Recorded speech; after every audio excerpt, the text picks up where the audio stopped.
What is good, y'all? It's Ronald Cabang, also known as UCapper from SportsMemo.com. Today is August 30th. It's a Tuesday, and you know what Tuesday is over at Sports Memo. It's $2 Tuesday. We got three handicappers over at SportsMemo.com with their big plays of the day for Tuesday. We got Mark Lawrence, a college football Thursday crush play. Dr. Chuck, who we'll see later today in the panel, 5% gridiron, grab the green play for today. And then also JM Sports, 5% college football week one game of the week.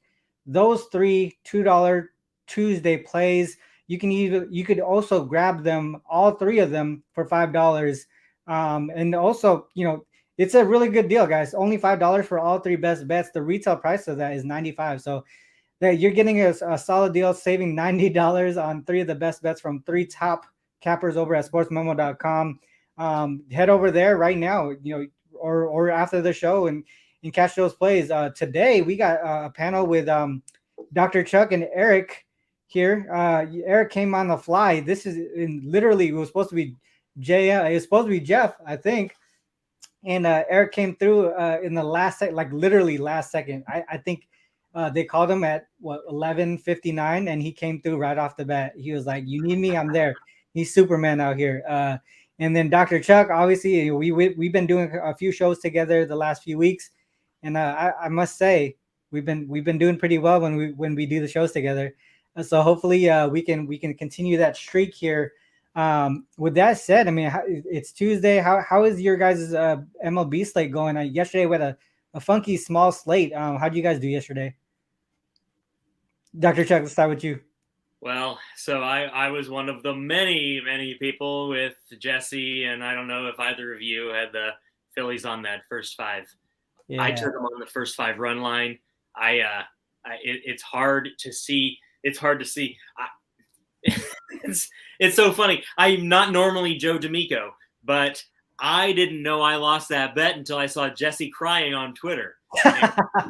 At 7, I'm not gonna lie to you. At 7-0 in the bottom of the fourth, I normally am watching my bets like a hawk. I was not watching that one like a hawk. So Jesse's back today. Yeah, Jesse's gifts are hilarious. I think he has one of the best gift games on Twitter. Eric, were you on that game, or how'd you do yesterday? So I was not on that game. I lost my first 5% game of the season, so I fallen to 13-1, still 93%, 92.8%. So I'm not, losing sleep over that. But of course, it hurts to lose that perfect record. But I did hit a 2-unit bet yesterday at plus money as well to kind of ease some of that pain. So it was not like it was a disastrous day in terms of units won or lost, but in terms of that beautiful, perfect streak, unfortunately, has come to an end. But 13 out of 14 certainly ain't bad with a couple of weeks left in the season. I think most handicappers would honestly kill to have a record like that in the season. So tough loss, but at the same time, it honestly is something that you could always learn from as a handicapper. If you're not going back, I mean, in a bad beat like the Phillies game, I don't know if there's many things to really reevaluate, but there are certainly times like that 5% off on the Yankees. I should not have taken a team that was in that scenario, being that cold against the Angels who were hot. I thought it would be like a bounce back in a regression situation. The market moved against me, as I saw, so I was obviously a little bit on my toes as it was happening, and unfortunately took that loss. But today I got a 3-pack of picks. We could talk about that later after our roundtable games. But very excited to be here today. Yeah, one thing to add to your perfect record kind of going away, that is going to relieve a lot of stress from you, just from experience. Because I know, like, when you go on a big streak, you start to be really, really selective to the point where you are actually throwing games away to the side that you would normally bet, and those would win. You know what I mean? Like, so it does relieve some pressure off of you, and so that sometimes it's a good thing to just lose one, kind of reset there. But with that said, man, let's get into the slate today. Red Sox versus Twins. Sorry, no, we're going Orioles Guardians first. Let's go Orioles Guardians first. This is a non-divisional matchup here. What's crazy is they have a nearly identical record, 67-60 for the Orioles. The Guardians are 67-59, but the Guardians are on top of their division, and the Orioles are fourth in the AL East. That's really weird to see in the MLB here. But we got Spencer Watkins for the Orioles and Cal Quantrill for the Guardians. Dr. Chuck, man, how are you looking at this one? Yeah, I mean, you brought up some of the angles. It's interesting. So it must be an August day that ends in a Y because the Orioles are dogs. And that hasn't worked out for the books. And still, I feel like maybe every time Ron and Jeff and or Eric and I get on this show, we talk about the Orioles and their unbelievable dominance in money line and run line bets to the point where I guess now that it's football season, the books just don't give a damn because they're 14-4 as dogs against the run line this month. The month is almost over, so I hope the magic doesn't end for Brandon Hyde and his team because this is fun. This is a fun story. I mean, we're talking Eric is really big into season win total over-unders in the NFL. I'm pretty big into them in MLB. I mean, when did they cash this? On 4th of July? I don't know. But, I mean, this team is amazing. And I like Spencer Watkins to the chagrin of Jeff Michaels. I really like Cal Quantrill as well. I think going under here, this spot for the Guardians specifically at home is 16-7 to the under spot in the last 23. Orioles have done it with the bats a lot of the time, causing them to get this win streak going, but not always. I think Spencer Watkins can shut this team down enough to get under this total. The total also speaks to me as being a spot that I would like to play the under. It's interesting because you brought this up, Ron. The Guardians are trying to hold on to a playoff spot at the top of their division. The Orioles are trying to hold on to a playoff spot at the bottom of their division. It's a very weird baseball season, and I like both these teams going forward because the better you get towards the end of the season. We're going to talk a little bit about what Eric talked about with the Yankees. We're going to talk about that in our third game. That is not how you want to go as September rolls around, the way the Yankees are playing. And I like the way both these teams are playing. I picture this more as like a 4-3 type game. And I really wouldn't want to take a side on it. So maybe Eric has an opinion or Ron has an opinion on which way to go there. I find it hard to fade Cal Quantrill. But I'm not going against 14-4 with the Orioles on that run line or 12-6 on the money line. Yeah, that's some good angles there, especially on that total. The one thing that I want to add though is just we always talked about on the show the how the record for the Orioles is so misleading because of the division that they're in. They get to face these guys, these teams that are top tier for the most part of the season, and so the record is misleading. So it's really hard to kind of digest that information and put that against teams in different divisions that are a little bit weaker. With that said, Eric, how are you tackling this one? Yeah, so I think Dr. Chuck just made a couple of great points, not just even about this matchup, but about betting the MLB in general. As the books look forward to football season. Of course, college begins this weekend. Technically started last weekend. They're going to be spending a lot less time, focusing on the Major League Baseball. So there should be some more inefficient lines for us to take advantage of. Looking at this matchup and the projected lineups, I mean, this is going to be the first time anybody on the Cleveland Guardians roster is facing Spencer Watkins in that bat. It's not saying all too much because the most anybody has in that bat against Cal Quantrill on the Orioles is Cedric Mullins with 4 and Anthony Santander with 4 as well. But I think looking at the under is a very good way to go about this game. I mean, the Orioles on that run line plus 1.5, you're still going to be paying a pretty sizable amount of juice. I see it at minus 155 now, but they do cover at a great rate, so it's certainly worth taking a look at there. But given that Dr. Chuck likes the under for the full game of 8 runs, I'm looking at the first 5, and that total is sitting at over under 4.5. So I'd actually look to take the first 5 under of 4.5 runs for this matchup. Mr. Spencer Watkins, he is slightly worse on the road. His opponent batting average is actually down. The on-base percentage is down, but that slugging percentage goes up for him to opponents are slugging 420 against him on the road.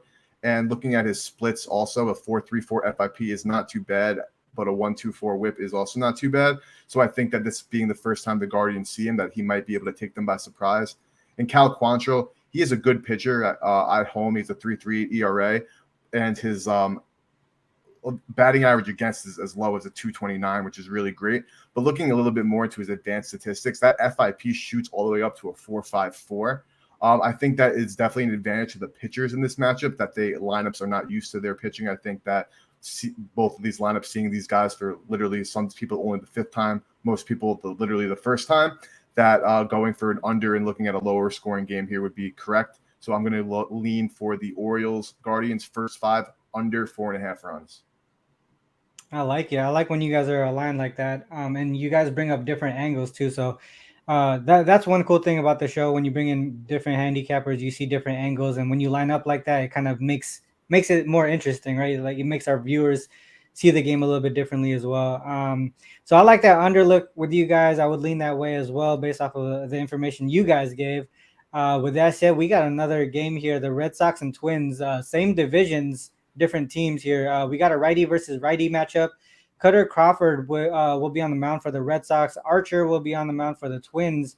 Dr. Chuck, I want to start off with you again. How are you looking at this one here? I don't know how this stuff all happens, or if our wonderful producer Chris is just trying to troll us. But we talk about, and then it also is, the Wager Talk MLB show as well. But it's so funny the number of times that we talk Orioles, and the number of times we talk Chris Archer, and the number of times we talk Cutter Crawford. Now Chris Archer and Cutter Crawford are going against each other. Unbelievable the number of similarities each week to week, with me and Eric and me and Ron and me and Jeff on a show. It's hilarious. I don't need, just to start this off, I'm not as contrarian as it gets, but I don't think you make it as far as at least the three of us have made it without basing a lot of your capping on being contrarian, because there's a reason that Vegas has all the tall buildings, as Greeny always said, and they're always building a new building is because they zig when others are zagging.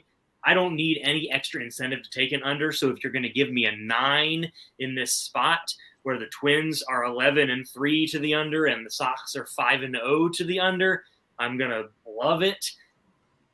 I waited, luckily, because of the fact that it was a little bit juiced on that 8.5. It did go to 9. I'm all over the 9 under here. Cutter Crawford is just kind of seen as a rookie with a cool name that can't get anybody out. I'm not interested in taking anything to do with the Twins, period, especially to win by more than one run on a home team. So I'm not interested in taking them on a run line. I'm not interested in them without Byron Buxton necessarily. I think he changes the face of that entire team. The Twins and Red Sox are the definition of mediocrity this month. I think the Twins are 13-13, and I think the Red Sox are 12-14 this month. Unbelievable, just flat-out mediocrity. Love that to continue. I don't want to see 4-4 in this game. I wanted to see 3-3 late in this game, but I would maybe look at that first 5 under, because Chris Archer's not going to last more than 4 or 5 innings. As we talk about him regularly, he's at the age where he can't give Baldelli more than 4 innings. Red Sox just haven't looked good enough on offense the way that we expected them to be. Funny, we just talked about the Orioles because the Red Sox are below them in the division. Maybe Vegas doesn't know that, as Eric Pauly just discussed. But yeah, I think this, and I talk about this a lot. I'm probably speaking out of turn here. I'd maybe take under 7 in this game. I like this to just be a really tough game for the offense in Target Field tonight, and I think this could definitely land 3-2, and that's where I'd be playing this. Got you. So I'm looking at these starters here, Archer and Crawford. Both have been struggling in the last 3 games specifically. But so what you're saying is that you're probably seeing some positive regression from the pitchers here. We'll see them hopefully do a little bit more, limiting their opponents a little bit more than they have been lately. Did you want to? Yeah. So that? I do see. I didn't get into it. I do see positive regression for both. Chris Archer specifically is going to continue to do so. He's taking advantage of lineups that are underperforming, and he's having a harder time against lineups that are maybe able to, wait him out and make sure that he doesn't even get to the 4th and things like that. The Red Sox just haven't shown the desire, and I don't trust them on offense, even against Chris Archer. But the 9 is enough to just go contrarian, and 9 used to be a number before this type of season, whether or not something's going on with the baseballs or not. But yeah, a 9 is a spot where I'm not going over in the AL, and it's just as simple as that sometimes.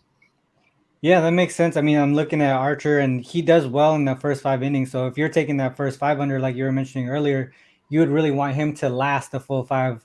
He has been, kind of dipping out before it, but you really want him to get to that 5 in this matchup here for that first 5 under. Eric, what are your thoughts on this one? Yeah, so taking a look at this matchup, I mean, Chris Archer spent a lot of time with the Tampa Bay Rays. So some of the Red Sox that are still on this lineup, like JD Martinez, Xander Bogaerts, and even Rafael Devers, they have seen him throughout the course of their career. Bogaerts specifically, I mean, he has a 314 batting average against Archer in the 35 total at bats. But I think looking at this matchup, I'm leaning toward the Minnesota Twins on that first 5 run line minus half a run. And that's more so because of how bad this rookie Cutter Crawford has been on the road this season. In 33 innings of work, he's got a 6.27 ERA, a 3.04 batting average against, and a whopping 5.04 slugging percentage against. Then we get into advanced statistics, which again is a little bit contradictory, but it just goes on how baseball works. His FIP actually drops to a 3.97, but the batting average on balls in play against him is a 3.75, meaning that maybe his defense is not helping him out when he is on that mound whatsoever. Chris Archer better splits at home, and like you mentioned, that he's facing a weaker lineup this time around. His FIP drops all the way to a 3.15, which is really, really solid at home. The Red Sox, again, some of their lineup have seen him before, and given that Archer is not going to be pitching deep into this game, and looking at these lineups and seeing that, they really haven't been putting up a ton of runs. I mean, the Red Sox have that the Twins, have that 8-run outing a couple of nights ago. But I don't think it's going to take 8, like Chuck's been saying, to win this matchup. I think it could easily be 2-0 or 2-1 after 5 innings, which means we would cash a ticket, especially a ticket that is a plus money ticket. I see it at plus 110 at FanDuel right now for the Twins first 5 minus a half. Given this matchup, I'm rolling with Minnesota the first 5 here on the run line. Yeah, that makes a lot of sense. Just looking at, we're basing a lot of that information off the starting pitchers here, and then also like what Eric said with the history of being able to see these pitchers, in previous seasons. I like this matchup just because of some of the things that you guys mentioned. If you look at from a surface level, you just see high ERAs from both pitchers, but if you dig down to the deeper level, the details that you guys have, it definitely makes sense with the angle with the plays that you guys are looking at. In our third game here, the Yankees and Angels. This is a funky game because you look at the records. Angels have won 4 in a row, and the Yankees have lost 3 in a row. What is happening here? We got Jameson Taillon and Mike Mayers. I think he's only had 1 start, right? And Dr. Chuck, I know you do a lot of SDQL stuff. Obviously, he's not going to have a lot of information on it. How do you tackle these types of games? Go ahead and take this one over. Well, I don't want to pee on this parade or not, but I can't. Eric Pauly brought it up at the outset of this show. What is going on? So we always talk Angels when it's us on this panel, and we usually are talking about the Angels because of the debacle that they've made of this season. Well, guess what? I think they have 5 more wins in August than the Yankees do. I was caught live on a Manning's Pub show a couple months ago saying, what's going on with DraftKings and FanDuel offering plus money on one team in the major leagues to win 105 times when the Yankees were on pace for 125. Well, thank God Tony Finn talked me out of that, because what are the Yankees going to even win 95 games? I don't quite know what's going on with this team. Eric Pauly and I, maybe even Ron, constantly are thinking that the Yankees are going to bounce back. I can't do it anymore because my MLB numbers will not allow me to do it anymore because I've been doing it for all of August. There's only 1 more day left of August. The Angels are 500 this month. All right, get this. So I don't know what the line is at the moment when you're reading this, but I think it's about minus 165. I throw April out using win percentage SDQLs. The Yankees have been a road favorite against a team this bad 1 time all season, this small. And it was on May 16th. That's how long it's been for the line to be screaming for you to take the Yankees. Why does Vegas doesn't have any faith in them either? I can't I can't get a beat on this team. I don't know what's going on. Judge, I'm watching ESPN last night, and Judge is on the ticker. Well, they lost the game. Great, he got 50 home runs. I hope Joe D'Amico is not going to celebrate 62 home runs if they go out in the wild card round. But I don't know what to do with this team. I don't know what to do with the Angels. I can't take a side or a total in this at all. Maybe Eric Pauly can. I'm letting everybody down. These two teams are a mess. Oh man, yeah. I can imagine Joe being disappointed, to be honest. If they did that, he probably wouldn't care about the record, or the home runs. Eric, what are you looking at on this one? This was an interesting matchup. Obviously, like I mentioned earlier, Mayer is just one start on the season. Tejan has a few starts on him, so we have some details on him, or enough information to make a decision on him. But how do you tackle these types of games where you have a starting pitcher you don't have a lot of information on? Yeah, so while there's limited information on Mayers as a starter, he still has made a bunch of appearances out of the bullpen. So it's not like he hasn't been pitching and it's his first start, it's his second start of the season, but it's not as if it's his first appearance of the season. Mm-hmm. So you can take a look at what he has been doing, and he's made a couple of relief appearances that actually have lasted.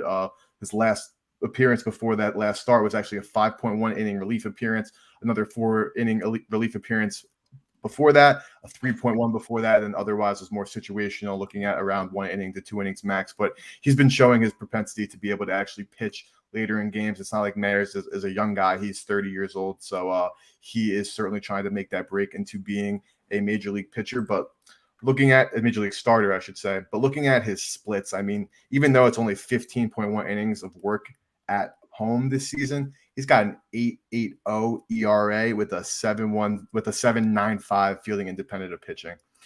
Looking at the New York Yankees, their hot start was honestly more of a curse than a blessing, as we can all probably tell at this point. The expectations became sky high. I mean, Dr. Chuck was looking to bet them at plus money over 105 wins, which of course we know is a tall feat unless you're the Los Angeles Dodgers, clearly. But the New York Yankees beginning of their season was so solid because they had so many players overperforming, and one of those players being Jameson Taillon. But looking at this matchup and seeing how bad Mayers is, and that there still is time for the Yankees to build a little bit of momentum heading into October, because they still have the whole month of September to really regroup. And if, like we see in baseball, we saw at the Nationals a couple years ago, if you can get hot and stay hot at the end of the season, that's really what matters. And that's what can literally put you from a wild card exit to, or not even making the playoffs, to being a World Series caliber team. So given this matchup, the only angle I would look at is to see a little bit of bounce back for the Yankees, and a team total for the first half. It's sitting at 2.5 at Pinnacle at minus 103 for that over. I would look for the Yankees to get maybe a little bit of that confidence back, maybe one swing from Aaron Judge, and we can easily have 3 runs on the board for the New York Yankees in this matchup. I know Mayers is on his second start, but again, those splits I'm not expecting progression. It's not like this kid's a rookie and maybe he's getting better after every start. He is a veteran, and though he was a reliever, he's making that transition to being a starter, and I don't think the Yankees are going to make that easy for him.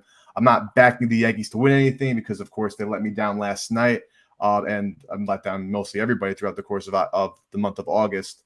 But if I had to take a bet, it would be on the New York Yankees over that team total for the first 5 innings. 2.5, that can easily come on one swing.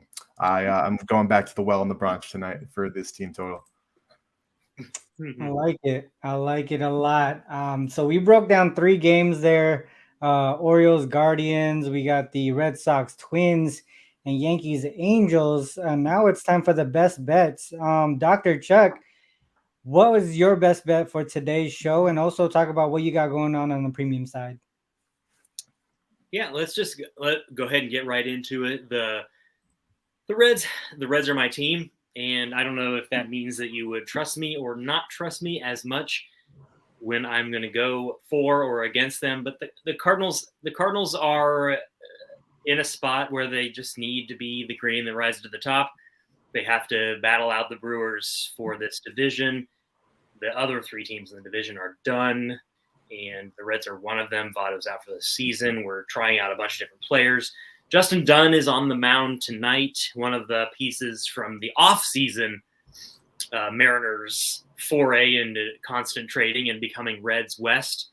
And he when we got him, he was injured. He started out the season on the IL, 60-day. Now he's made 4 starts. It's been bad. His FIP. So I use a lot of FIP, as most people know, but I also use I want to compare them to the newspaper numbers to know where we're looking to back or fade. His FIP minus ERA is a 2.2, which if expanded out to being a qualified pitcher on Fangraphs, he would be one of the worst. It's a 7.32 FIP. His K to walk ratio is a 6. These are really bad numbers. When I was talking about, I was glowing last week in my praise for Jacob deGrom. The things that he's doing in a similar situation to having been injured until coming back, the things that he's doing are insane. He's almost got a 50 K to walk ratio. Justin Dunn is the opposite. It's not gone well. There's nothing about Goldie and Arenado and those rookies that are slowing down. We just have to be in the lead after 5 innings. The Reds are not a good team in stopping teams from scoring the first 5 innings. Justin Dunn allows that. Dakota Hudson is a guy that has the opposite situation with FIP minus ERA. He's a negative. That's backable. Everything about this. Justin Dunn has a 2, and Eric brought this up for me, and I don't even have to bring it up myself. He brought it up for me. Justin Dunn has a 250 BABIP and an 89% left on base rate. For those that read my plays, they know if 300 for BABIP is where you want to be, and 70% is where you want to be for left on base rate. Justin Dunn is due for negative regression in all forms. And I mean, it was an extreme blowout last night. It's not going to just do a 180 tonight, especially not early. And Dakota Hudson can shut the Reds down in the lineup that they currently field. And this should be a pretty easy, I think, 4-1, 5-1 type spot after 5 innings. I like it. I like it a lot. Did you talk about your premium side? Right. I also need to talk about the fact that you need to go get tennis. Go get tennis. Tennis is boring. I understand. No one wants to follow tennis. I have crushed it. That's what we've been focusing on a lot this summer is tennis and golf as well as our baseball. I have tennis in action right now. We had tennis all morning. Go get tennis. It's not expensive. I think you get a 30-day for $69. You need to go get that. You would still get the next 12 days of the U.S. Open, and we're already 10-4 since the U.S. Open started with all plays, and we have some more tonight. So go get that. But yes, we have baseball up again as well. So all access is never a bad idea because we're still crushing out baseball as well as football is coming close. I like it. And if he didn't say this probably because he's super humble, but Dr. Chuck is also number 1 on the leaderboard. Last 30 days in profit, $12,000 for his clients if you're $100 better. So listen to what this dude has to say. Eric, you were I don't know if you have a best bet ready or not because you just literally came in like Superman, like I said earlier, to come and save the day for us. Do you have a best bet or do you have anything going on the premium side? So I do have a best bet for the day as well as something on the premium side. I have a 3-pack of MLB plays. They're all 2-to-1 unit grade. So completely not after that 5-unit loss tonight, I kind of rerunning the numbers. And, so part of handicapping is also when sometimes you find a gigantic edge, you look at your numbers, you say, wow, this is so mispriced. I should be a 5 to 10 unit play. But the reason why it's mispriced is not because the book had it mispriced, it's because there's something wrong with your internal analysis. So every time you take a look at or you take a loss on a game where you think you found a big edge, it's always important to self-reflect and take a look. But something also that Dr. Chuck mentioned that needs to be reiterated is if you have a guy like Dr. Chuck, who is an amazing golf and tennis handicapper, you need to hop on that kind of all access package because it's going to save you a couple of things, obviously money. But if you have a guy like Dr. Chuck who knows what he's doing in those markets and you don't even pay attention to those markets, and even with like Ronald and WNBA, you're not going to have any other biases. You're not going to see things differently. You're going to be told basically that there's value in this because of X, Y, and Z. So I should be taking a bet at this percentage point. So that's just really fantastic. Certainly take advantage of Dr. Chuck's all access as well as his $2 Tuesday pick today. But my best bet is going to be on the Los Angeles Dodgers on the run line. I got it at plus 120 earlier. It's sitting plus 115 now, which is good for some CLV for me.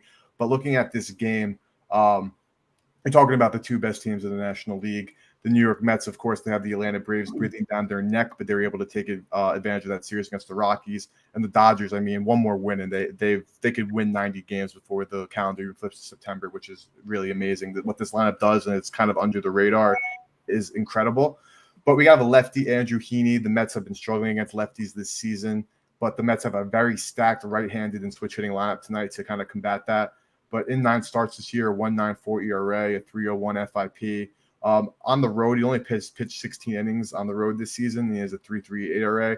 That slugging percentage goes up, but the Mets, again, they have that 19th best OPS against left-handed pitching this season. I know they made some deadline acquisitions, but Vogelbach is not even in the lineup tonight, if I'm not mistaken. I'm a big Taijuan Walker guy. 22 starts this year, 3.38 ERA, 3.76 FIP. But at home, he's actually been slightly worse. The FIP bumps up to an even 4.0. And that whip actually jumps down to a 1.18, but still not fantastic.